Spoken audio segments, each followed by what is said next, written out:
मैं रिकॉर्ड कर लेता हूँ ताकि आप उसको बाद में देख सकें। ठीक है बेटा, तो आपके पास फर्स्ट लैब ये जी।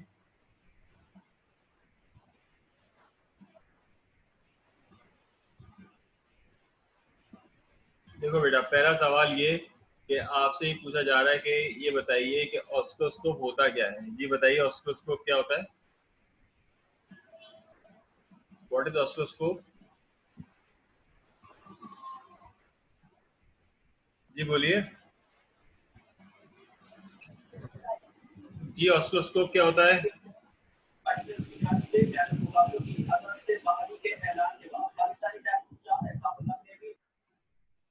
भाई साहब कुछ सवाल पूछ रहा हूँ मैं, व्हाट इज ऑसिलोस्कोप? जी, आप लोग मेरे साथ हैं या फिर कुछ मसला है? जी सर, है बिल्कुल। हाँ, व्हाट इज ऑसिलोस्कोप?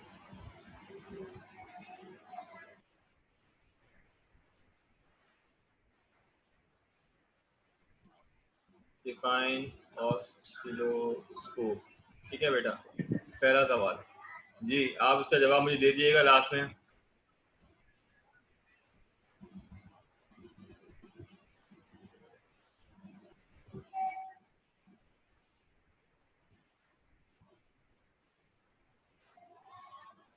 अच्छा, मैं यहाँ से शुरू कर रहा हूँ।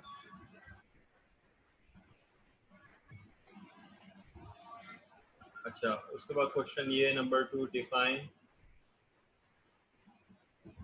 Scope pro.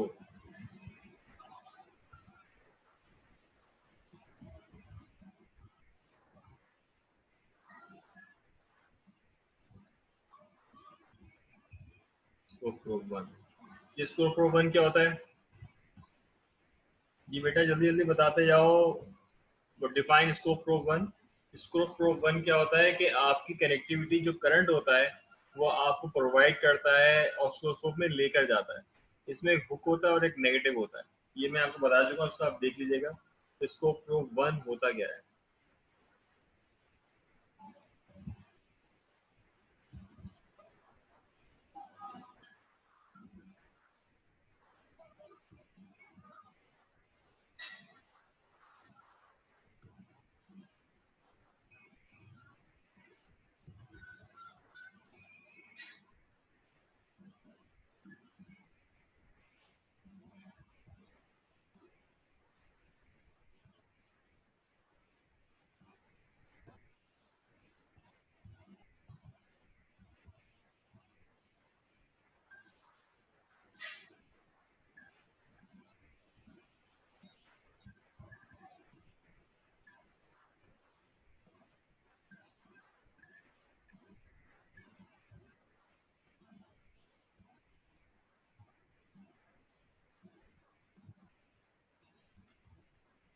ठीक है बेटा, फंक्शन जनरेटर क्या होता है, आगे चले।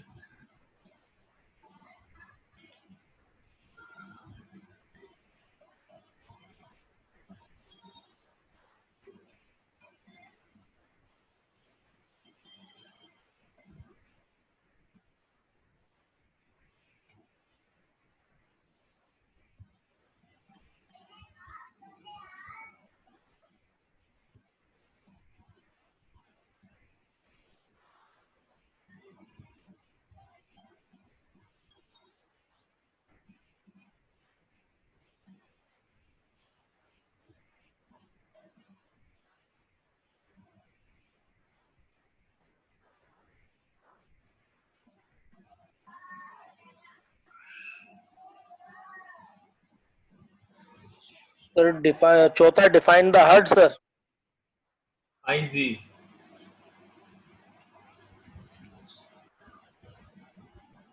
अच्छा, आरएमएस क्या होता है? Root mean square. आरएमएस के माने होते हैं रूट मीन स्क्वायर। हाई जी इस वजह से रखते हैं अगर वोल्टेज ज्यादा आ जाए तो ऑसिलोस्कोप जले ना, ये फटे ना। ये हाई जी इस वजह से रखते हैं।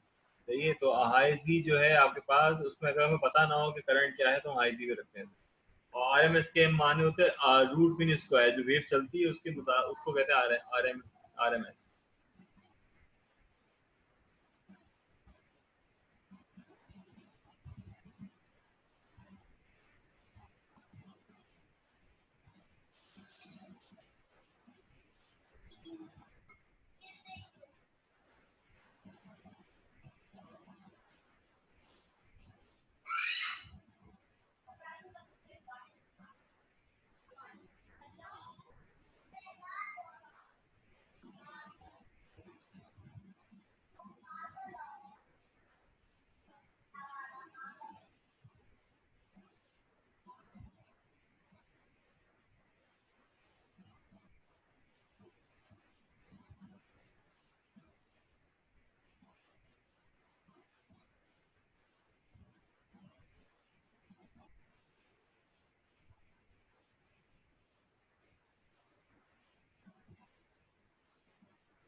सही, how to play with oscilloscope.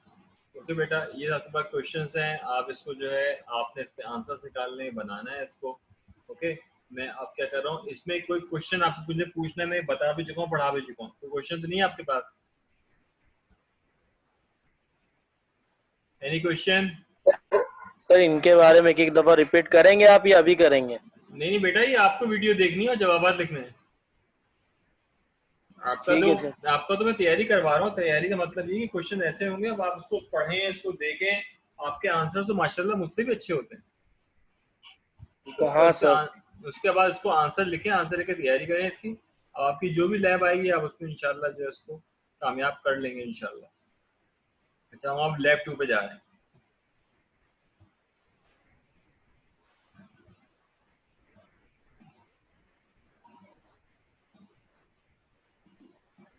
तो सर ये लैब 1 के क्वेश्चन है सर? जी बेटा। Okay sir. अच्छा, अब आपके पास क्या है, नंबर 2, इसमें ये होती है how to calculate resistance through colours. ठीक है, किस तरह से आप करते हैं, और कलर्स होते क्या है, इसमें कलर्स भी दिए हैं।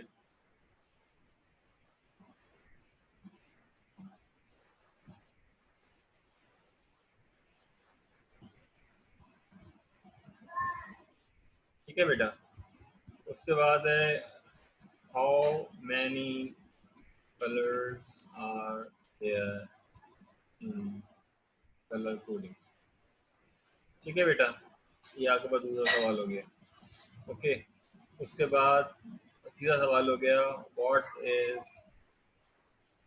टॉलरेंस। सही है, व्हाट इज टॉलरेंस, टॉलरेंस आप बता दें क्या होती है। अच्छा, उसके बाद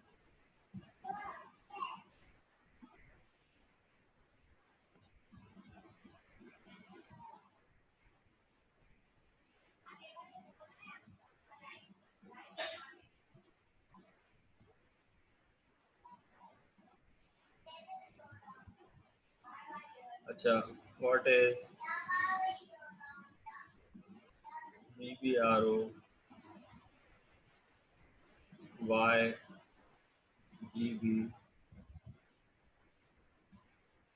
VGW। सही, ये होते क्या हैं, ये आपने जो बताना।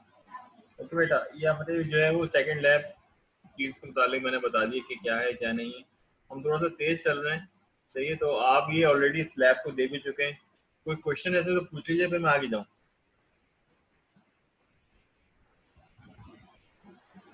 इसमें कोई क्वेश्चन है आपका? सर ये लास्ट में व्हाट इज द VBR? ये लिखा हुआ है ना बेटा सामने, वीडियो में देखो, लिखा हुआ है ना, वीडियो में देखो। ठीक है, या वीडियो देखोगे तो करोगे ना, वीडियो देख लेना जाके, आपको तो फायदा होगा इसमें। इसके आंसर्स जो है ज्यादा सवाल नहीं, छोटे छोटे सवाल हैं, इसको आपको देखना है। ठीक है बेटा। सर एक वीडियो कहाँ से मिलेगी? वीडियो बेटा आपके पास यूट्यूब पे ये मौजूद है ना, ये मैं गूगल क्लास ओपन की है, गूगल क्लास के अंदर तो क्लास मैंने में ओपन किया है, ये देखो ना यहाँ पर, ये देखो, गूगल क्लास ही तो है ये। सर उसमें तो आपकी एक ही वो आई हुई थी। आपकी पहली क्लास है? No sir. नहीं भाई, आपकी फर्स्ट क्लास है। नो नाम सर। नाम क्या है आपका? सनाउल्ला। सनाउल्ला। तो आप कैसे सवाल क्यों पूछ रहे हैं मुझसे?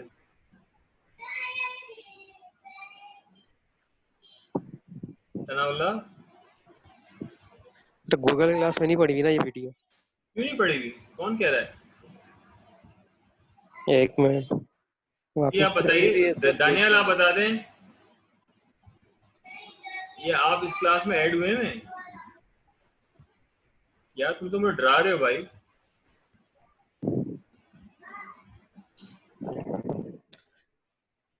सर हैं वीडियो सारी। पड़ी नहीं है। है ना? Yes sir. यार तुम लोग बाय गॉड डराने वाले लोग हो। अच्छा, उसके बाद हमारे पास क्या है, एक और लैब है हमारे पास। उस लैब के अंदर उसमें आपको बताना क्या है। अच्छा बेटा, उसके बाद जो हमारा टॉपिक है ये लैब 3, उसमें ये ओम्स लॉ क्या होता है।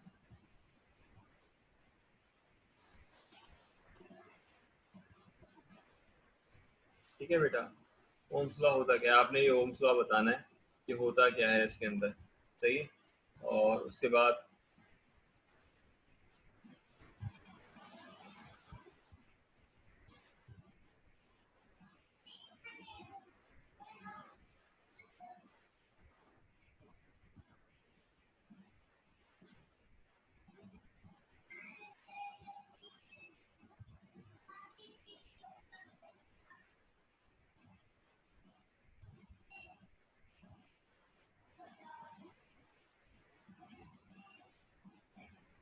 अच्छा, अब उसके बाद जो सेकंड क्वेश्चन है आपके पास ये है, what is Multisim.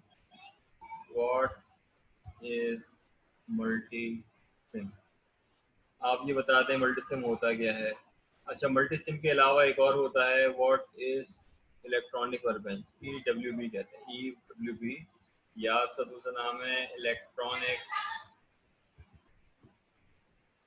Work bench, ये आप बताते हैं। ठीक है, ये तमाम चीज़ें आपके पास मौजूद है। इलेक्ट्रॉनिक वर्क बेंच होता क्या है, कैसे काम करता है, मल्टीसिम होती क्या है, ये आपने इसकी डेफिनेशंस बतानी है। सही, कि क्या क्या होता है, किस किस तरीके से काम करता है, या कुछ है, ये आपसे क्वेश्चन पूछा जाएगा। अच्छा, मैं यहाँ पे मैनुअल ओपन कर लेता हूँ। मैनुअल ओपन करने के बाद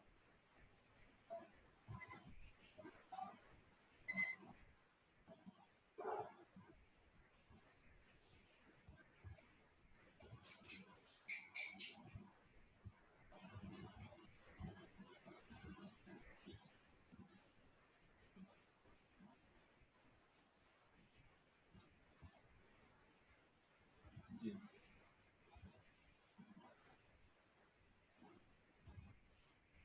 ये आपके पास आगे फॉर्मूला ऐसा पूछा जाएगा।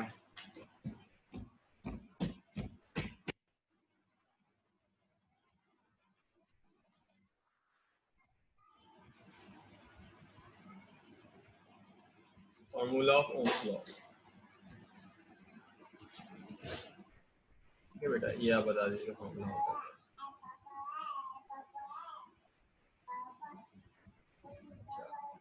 और इसमें क्वेश्चन ऑलरेडी दिए हुए हैं यहाँ पर।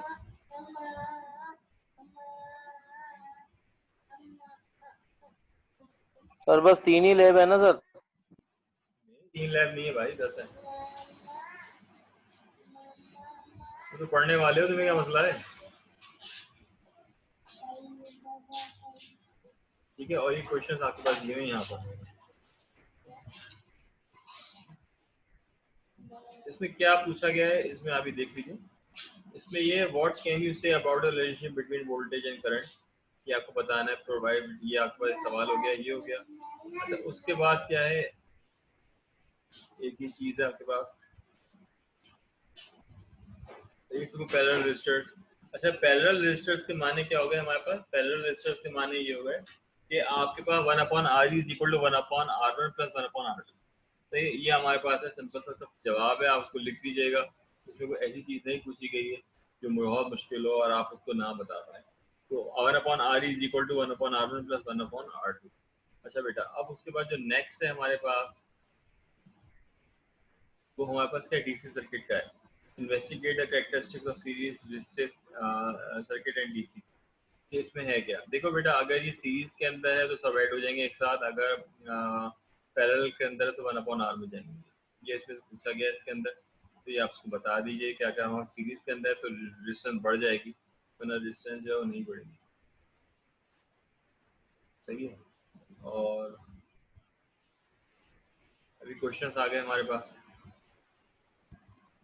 What can deduce the characteristic of series circuit from observation table. देखो, सीरीज सर्किट के अंदर क्या होता है, रेजिस्टेंस बढ़ती है। सीरीज सर्किट के अंदर क्या होता है, रेजिस्टेंस बढ़ती है हमारे पास। और पैरेलल सर्किट क्या होता है, के अंदर क्या होता है, वो रेजिस्टेंस बढ़ती नहीं है बल्कि 1/में आ जाती है। तो आपके पास क्वेश्चन मौजूद है हमारे पास, ये आपने बताना है टेबल ABC। ऑब्जर्वेशन हम बता दें इसके अंदर क्या है, जाहिर सी बात है आप कोई दो एग्जाम्पल ले लें, अगर अब 1/5 प्लस 1/2, अगर हम सीरीज में ले रहे हैं तो 5 + 2 7 ओम हो जाएगा। अगर हम आप पैरेलल में ले रहे हैं तो 1/7 प्लस 1/2 हो जाएगा इस तरह से। अच्छा बेटा, अब उसके बाद जो नेक्स्ट है हमारे पास, referring observation table, would you recommend this current of whether equal in the series है। अच्छा, ये बच्चा कोई क्लास में है हमारे? Mid 10 light has entered the room, कोई है बच्चा ऐसा? कोई है बच्चा ऐसा? कौन सा? ये मिड 10 के नाम से है कोई बच्चा? उनको बोले भाई आपने नाम के साथ आए, ये ऐसे ऐसे नाम नहीं लिख के लाए, मिड 10 मिड 5 ऐसा नहीं करके लिखा, ठीक है? तो ये बता दें आप। उसके बाद क्या है, referring observation ABC compare open circuit condition normal circuit with reference to the current values in voltage. देखिए, इसमें जो क्वेश्चंस हैं आपके पास जो पूछे गए हैं, उसमें ये आपसे पूछा गया है कि करंट का बता दीजिए आप, सही है, और सर्किट्स का बता दीजिए आप। इसमें ये चीज़ें पूछी गई हैं, आप यहाँ देख लीजिए। आपको मैं दिखा भी देता हूँ, आप भी देखिए। इसमें हमारे पास क्या है, एक पावर सप्लाई 20 वोल्ट की, 20 वोल्ट की वैल्यू क्या है, 220 ओम्स है, 300। अब इसके अंदर ये पहली बात ये कह रहे हैं कि आप वोल्टेज बता दीजिए, वोल्टेज क्या हो रहा है। तो जाहिर सी बात है, अगर ये सीरीज के अंदर है 220, 34, 70 सारे के सारे एक साथ ऐड हो जाएंगे हमारे पास। तो करंट बता दें, V = एयर के हिसाब से वो बता दें। तो ये उसके बाद shut down display power supply measure RT using DM record the value. अब इसके अंदर क्या है हमारे पास, अगर हमने पावर हटा दी फिर क्या हो रहा है बता दिए मुझे। अगर पावर सप्लाई नहीं हुई तो करंट फ्लो होगा, बताएं आप। अगर हमने पावर हटा दी तो करंट फ्लो होगा, बोलिए, आवाज आ रही है हाँ आपको? सर। हाँ करंट फ्लो सर। होगा? कोई करंट फ्लो ही नहीं होगा कि पावर तो हटी हुई है इसमें। अच्छा, उसको क्या है, calculate V1 V2 V3 V4 divider rule measure resistance value. अब आपके पास पहले ओम बता दें, इसमें से करंट कितना गुजरा, दूसरा बता दें कितना गुजरा, तीसरा बता दें कितना गुजरा। इसके अंदर आपके पास क्या है कि 3 वैल्यूज है। यहाँ पर क्वेश्चन जो है हमारे पास,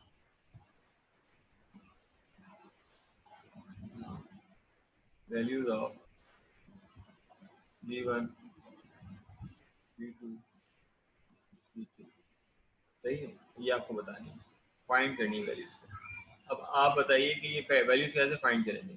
आपके पास पहली वोल्टेज है हमारे पास, आंसर में क्या होगा, 20 वोल्ट है। 20 वोल्ट गुजर रहा है हमारे पास 220 में से, तो V = IR। फॉर्मूला क्या है, फॉर्मूला V = IR, ठीक है बेटा। अब बताओ वोल्टेज कितना दे रहे हैं आपसे, बोलिए, वोल्टेज कितना दे रहे हैं आप? सर वोल्टेज तो 220 है ना सर। 20 वोल्ट दे रहे हैं आप, बिल्कुल सही आपने बताया। तो आप जो है वो आपका 20 वोल्ट दे रहे हैं, आपको करंट जो है वो पता नहीं है, रेजिस्टेंस आप दे रहे हैं 220, सही है, ऐसे ही है ना, 220 दे रहे हैं। अब आई क्या होगा बता दीजिए मुझे। आई बराबर हो जाएगा हमारे पास 220 डिवाइड बाय 20। बेटा जवाब क्या आएगा इसका, 0 0 कट गया, ये आएगा 11। तो करंट आ गया पास 11 आ गया, ठीक है। अब ये 11 आपके पास आगे में जाएगा। अब अगला क्या है हमारे पास, उसकी वैल्यू लेता है। इस तरह से अपनी वैल्यू फाइंड आउट करके बतानी है, ये है क्या। ये आसान सी चीज़ है, कोई इतनी मुश्किल है नहीं। आपसे सवाल पूछे जाएंगे, बार पूछे जाएंगे, आपको बता दीजिएगा। इसमें कोई मुश्किल तो नहीं है इसमें, या बता दीजिए मैं और उसको क्लियर कर दूँ। हालांकि वीडियोज भी मैंने सारी डाली हुई है, वीडियोज भी क्लियर है, तो इसमें मसला तो नहीं है सर कोई। बस सर मसला ये होगा ना, वाइवा के जो सवाल होंगे सर उसके आप बताएं ना, कि पता नहीं चल रहा सर 10 लैब में तो कोई सा भी सवाल वाइवा में अगर कर दिए तो 10 की 10 सर बिल्कुल याद तो नहीं होंगे ना। नहीं तो मैं सवाल तो दे रहा हूँ आपको, क्या दे रहा हूँ मैं? नहीं सर सवाल तो दे रहे हैं, वाइवा के सवाल तो इतने ज्यादा बन जाएंगे सर, तो कुछ भी पूछ लेंगे फिर क्या बताएंगे। नहीं नहीं, तो आपके नाम के आपकी लैब ही अलग होगी भाई। आपको आपको कहा है आप लैब चूज कीजिए, सही है। अब आपके पास लैब किसी की 1 खुल गई, किसी की कोई और लैब खुल गई, किसी को, आपने एक ही तो लैब बतानी है। बात समझ में आई है? अगर फॉर एग्जाम्पल आपकी लैब नंबर 2 आ गई, तो लैब नंबर 2 के अंदर ये क्वेश्चन है सारे, ये देखो लैब नंबर 2 में ये क्वेश्चन है। अब इसमें से पूछा जाएगा आपसे, तो ये आपको नहीं जवाब आ जाते क्या? नहीं सर सही है, ऐसे तो स्टडी हो जाएगी फिर। हो जाएगी ना, तो मैं और क्या बोल रहा हूँ। ठीक है बेटा, इस तरह की ओके चीजें सर। ये मैं बताना चाह रहा हूँ। आप टेंशन लेके आपने काम नहीं करना। अच्छा अच्छा, उसके बाद लैब 3 आपके पास है ओम्स लॉ के हिसाब से। मैं आपको बता रहा था ये क्या क्या है किस तरीके से। इसमें आपने देखिए सिर्फ 2 चीजें याद रखनी है। अगर आपके पास वोल्टेज है, हमारे पास रेजिस्टेंस पैरेलल होगी, रेजिस्टेंस सीरीज होगी।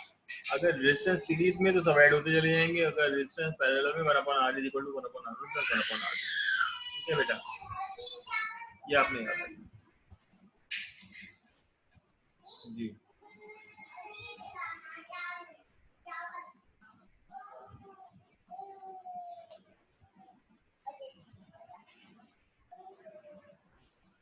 अच्छा बेटा, इसके अंदर आप ये देखिए यहाँ पर हो क्या रहा है। यहाँ पे आपके पास करंट जो है वो डीसी है या एसी है। अच्छा, अगर हमारे पास करंट डीसी है तो एक सर्टेन टाइम के बाद करंट फ्लो होना रुक जाएगा।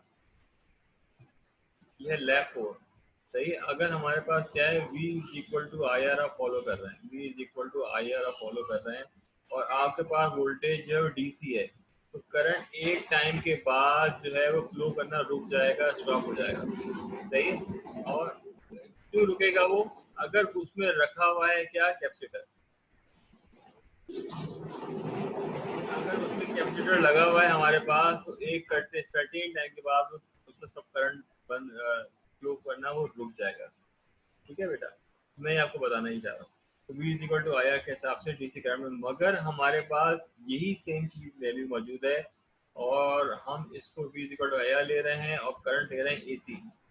सही है। और हमारे पास करंट कैपेसिटर मौजूद है तो इसकी प्रॉपर ही फ्लो होगा, ये वैल्यू प्रॉपर इसकी फ्लो होगी। ठीक है बेटा, ये बताना चाह रहा हूँ आपको। बात समझ में आई है नहीं आई है? बात समझ में आई है?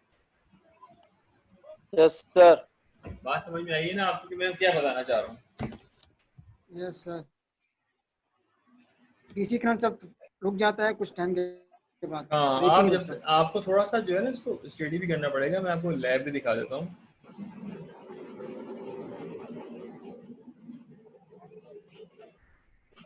ये देखो R1 R2 मैंने बता दिया आपको। लैब नंबर 4 है, डीसी पावर सप्लाई है हमारे पास। डीसी पावर सप्लाई है 1/R1 प्लस 1/R2। इसकी वैल्यूज आ गई, करंट की वैल्यूज आ गई।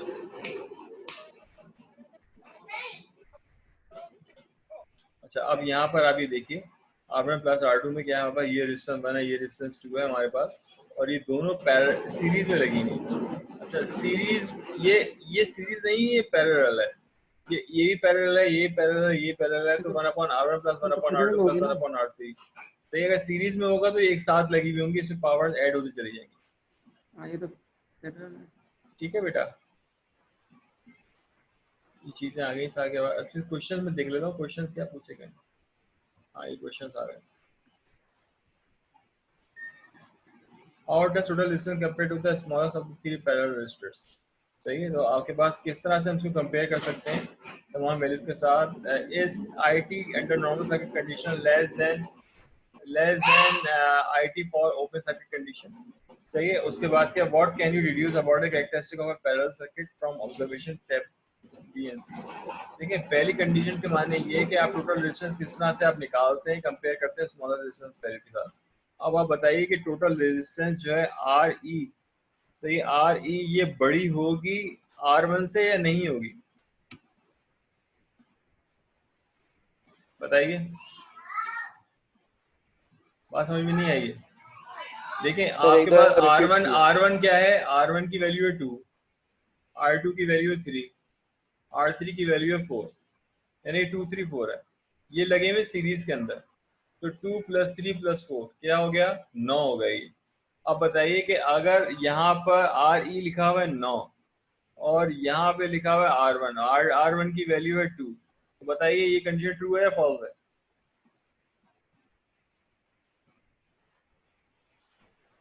बताइए। ट्रू है सर। ट्रू है ना।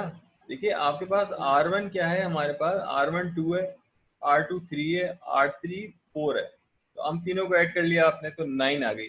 9 बड़ा है 2 से या नहीं है बड़ा? बड़ा है। बड़ा है ना। तो ये सवाल ही तो पूछ रहे हैं आपसे।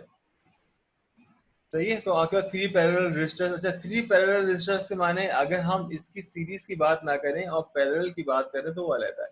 अगर हम सीरीज की बात ना करें, पैरेलल की बात करते हैं, तो इसमें 1/RE होगा। 1/RE is equal to 1/R1 plus 1/R2 plus 1/R3। ये तीनों वैल्यूज आ जाएंगी और आने के बाद जो वैल्यूज निकलेंगे, अब ये कहा जा रहा है कि RE R1 से बड़ा है कि छोटा है, आप बताइए आप जी। वो वैल्यू ले लेते हैं हम, बड़ा सही है, हम वो वैल्यू ले लेते हैं। 1/RE कर लें हम इसको, इज इक्वल टू 1/2 हो गया प्लस 1/R2 में हो गया 3 प्लस 1/R3 में हो गया 4। ठीक है बेटा, अब बताओ पहली वैल्यू क्या आई? 1/RE इज इक्वल टू, यहाँ पे आपके पास पहली वैल्यू आ गई 0.5 प्लस इसकी वैल्यू क्या आ गई 0.33 प्लस इसकी वैल्यू आ गई 0.25। ठीक है बेटा, अब सारों को ऐड कर लो आप, सही, अब सारों को ऐड कर लो, तो ये हो गया 1/RE इज इक्वल टू, ये हो गया 0.75 और 0.75 प्लस 0.33, इसकी वैल्यू हो गई 5 और 3 8 और 7 और 108। 1.08 ये वाली वैल्यू हो गई, सही, ये आपके पास वैल्यू आ गई। अब RE जो है हमारे पास हुआ क्या, इसको क्रॉस मल्टीप्लाई करेंगे तो RE हो गया हमारे पास is equal to 1 divided by 1.08। सही, आज इसको डिवाइड करेंगे तो वहाँ पर कोई ना कोई वैल्यू आएगी। अब वो वैल्यू जो है हमारे पास तकरीबन 0 पॉइंट समथिंग है, 1.08 बड़ा है, 1.1 जो है छोटा है, तकरीबन 0.99 समथिंग आएगी। अब ये बताइए कि RE जो है हमारे पास वो R1 से बड़ा है या छोटा है? देखो RE की वैल्यू आ रही है 0.99 और R1 की जो वैल्यू आ रही है वो आ रही है 2। अब बताइए कि RE बड़ा है R1 से या छोटा है? छोटा होगा। बड़ा R1 RE से बड़ा। वाला देखो RE जो है आपके पास जो है छोटा है R1 से, क्योंकि R1 की वैल्यू 2 है और RE की वैल्यू 0.99 है, आधा आधा है ये, सही है। तो ये सवाल ये पूछा जा रहा है आपसे, यहाँ पर बताइए अगर 3 रेजिस्टेंस है हमारे पास तो आप ये बताइए कि इसके अंदर ये जो वैल्यूज हैं वो कैसे आएंगी, आप बताएं मुझे। ठीक है, तो आपके पास जहाँ पे सीरीज है उसमें तो चल जाएगा, जहाँ सीरीज है उस पर चल जाएगा, मगर जहाँ पर ये पैरेलल है तो उसके अंदर रिक्वायर्ड डिस्टेंस की वैल्यू बहुत छोटी आएगी। ठीक है बेटा, ये तीसरी वैल्यू हो गई। ओके, हम आगे चल रहे हैं। अब ये किरचॉफ्स लॉ, किरचॉफ लॉ होता क्या है आप बता दें, डिफाइन किरचॉफ्स लॉ।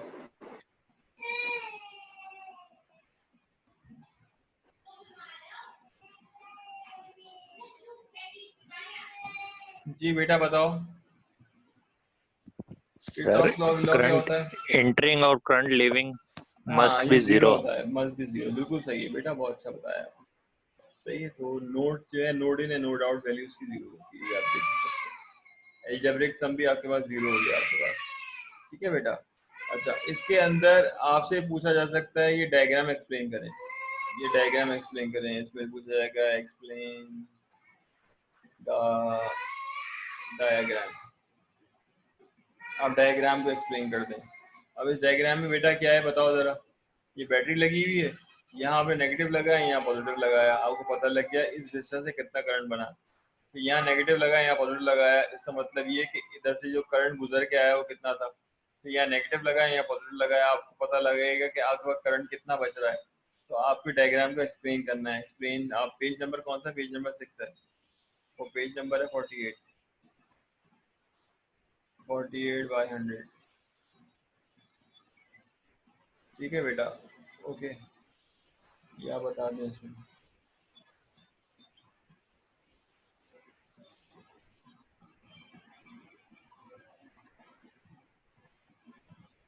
सही, ये मैथमेटिकली होता है।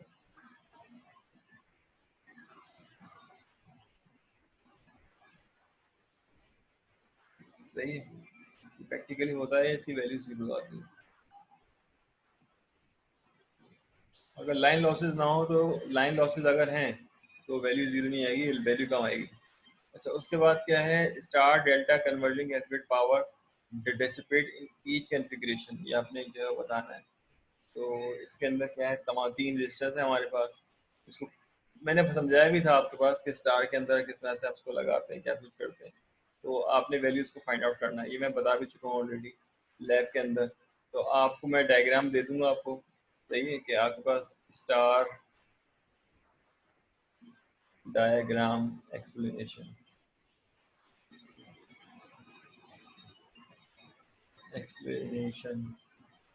ठीक है बेटा, ये स्टार डायग्राम बना लें, सही। इसका ये बता दें, फॉर्मूला बता दें, डेल्टा टू स्टार बता दें, तो ये फॉर्मूला सारा बता दीजिएगा आपकी क्या है। अच्छा, स्टार टू डेल्टा बता दें, स्टार टू डेल्टा बता दें, या आपसे क्वेश्चन पूछे जाएंगे।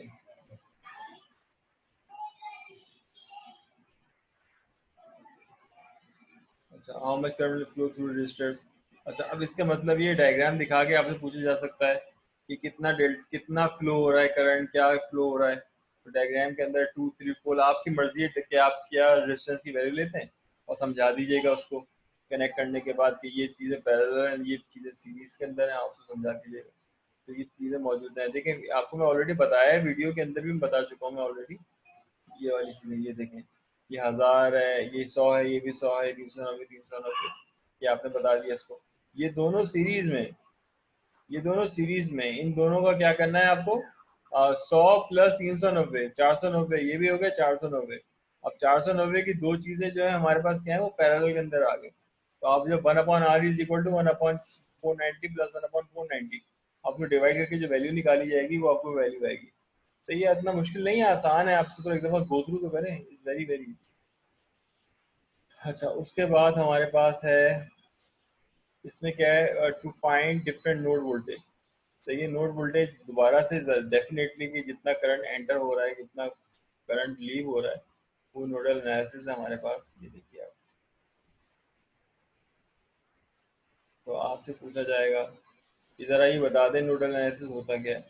जितना करंट एंटर हो रहा है, जितना करंट लीव हो रहा है, ये दोनों के दोनों वैल्यूज है हमारे पास, वो 0 आ रही होती है इसके अंदर। सही है, इसके अंदर कोई ऐसी चीज़ नहीं है आपको बता दें करंट कितना आ रहा है, करंट कितना जा रहा है, ये डायग्राम बता दें, इसमें कोई ऐसी कोई चीज़ नहीं जो मुश्किल हो, नोडल एनालिसिस बतानी है। अच्छा, उसके बाद जो नेक्स्ट है हमारे पास मैश एनालिसिस। मैश एनालिसिस में डिफरेंट कॉन्फ़िगरेशन है हमारे पास टूल के हिसाब से, पावर सप्लाई, मल्टीमीटर, रजिस्टर।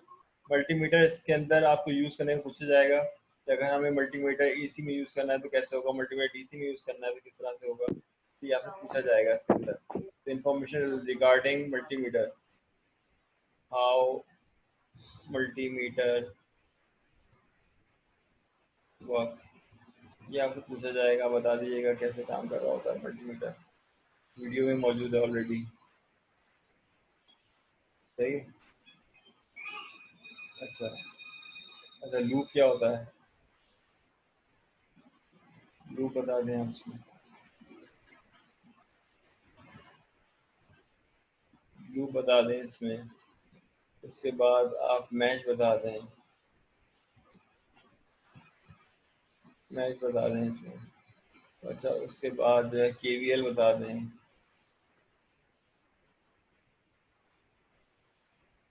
ये बता दें। ठीक है बेटा, ये आप बता दें। इसके सवाल में क्वेश्चन भी इसके। अच्छा, मल्टीमीटर की मैं वीडियो लगा रहा हूँ, और मल्टीमीडिया के अंदर आप बताएंगे इसमें कि एसी पे कैसे काम करते हैं आप, उसके बाद डीसी में कैसे काम करते हैं आप, और इसमें बाय डिफ़ॉल्ट वोल्टेज कितना होता है, बाय डिफ़ॉल्ट जो है करंट सिलेक्शन क्या है, करंट